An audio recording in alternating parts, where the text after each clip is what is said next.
I just love the idea of you guys finally getting in the ring together. Yeah. And of course, we all anticipated, well, this is going to happen at WrestleMania. And of course, it didn't happen at WrestleMania.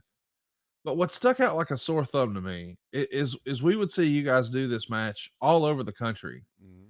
And perhaps I would just think, man, the Omni, when you guys do this in the Omni, you're going to have people hanging from the rafters. We see a photo there of when it happened in Madison Square Garden. Mhm. But the Omni, that feels like old, you know, They Jim they Crockett Promotions they di territory. they didn't buy it.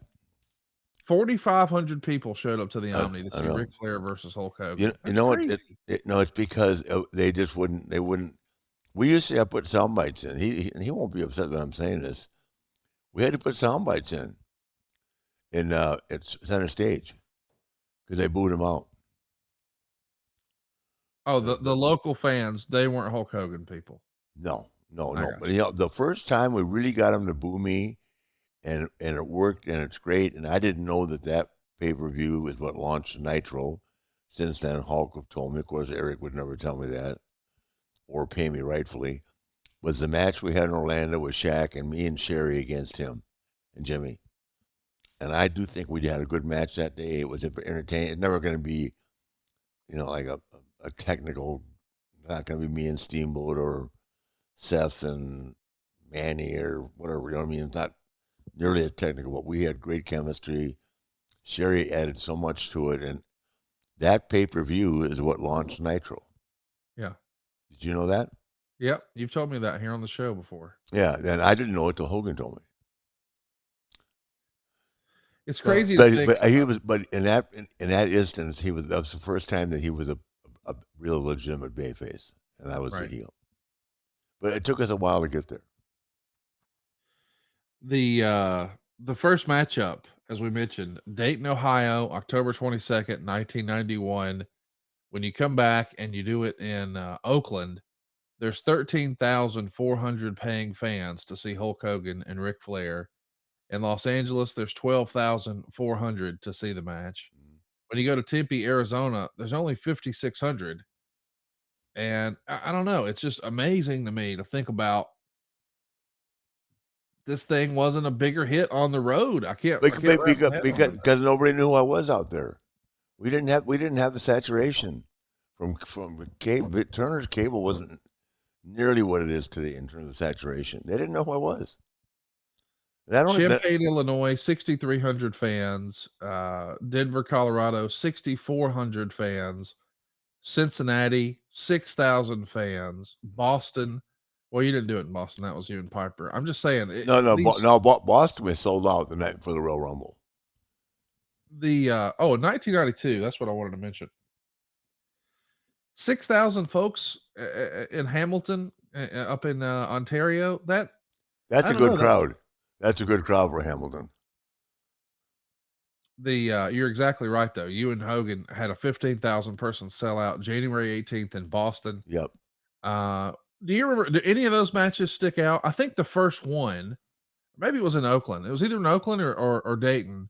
It was like title versus title. You had the big gold belt. He had the winged eagle title, and it looked like they were going to make you the winner. You hold up both belts, then they reveal it's a dusty finish. The belt didn't really change hands. Yeah. What was the reaction when you guys pulled that angle and you held up both belts?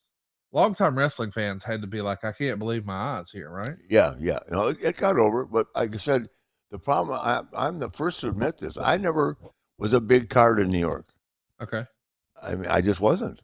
I didn't have enough TV.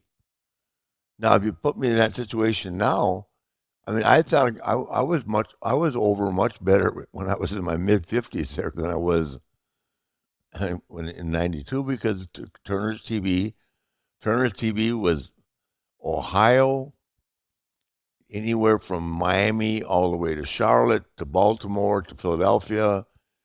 After that, we were very lame.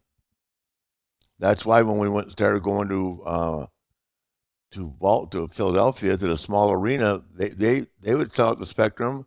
We would sell at the small arena. That makes sense. We couldn't get in Yeah. the Spectrum, or we would have because what we had, we all would meet together. That's one of the few times during the year we'd cross paths. course, we sold out the Pavilion in Chicago. They sold out Rosemont. I mean, so, Right. but in all fairness to Hogan, I was not over on their TV at all when we first started. And I think that disheartened them a little bit in terms of maybe the WrestleMania thing, but I just wasn't over in California. I mean, the first time we went with Crockett, we sold out all those buildings. Second time, half a crowd. Unbelievable. I can remember them all. We took war games out there and everything, and yeah, we drew enough money to keep. But like I've said 1,000 times, you've heard me say it. We should have stayed. We should have stayed east of the Mississippi. Yeah. Not that we'd be in business now, but I mean, it would have been in business a lot longer. Even though I'm pissed off at Eric. You know, everybody wants to think there was animosity with me and Hulk. Hulk didn't sign my checks. Right. Eric did. You know, Eric fucked me every time he turned around. And when he sees my documentary, he is still a prick in it.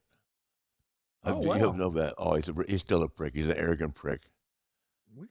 I can't wait to put you guys together. We need to do a Starcast and just do a No, Flair Bischoff debate. you got to see what he says to me in this. I mean, and then they go, he said a lot of good things, Rick. Well, this kind of fit the narrative. I said, yeah, it sure did. It's dead on. He's just a prick. I'd love to do it 1-on-1.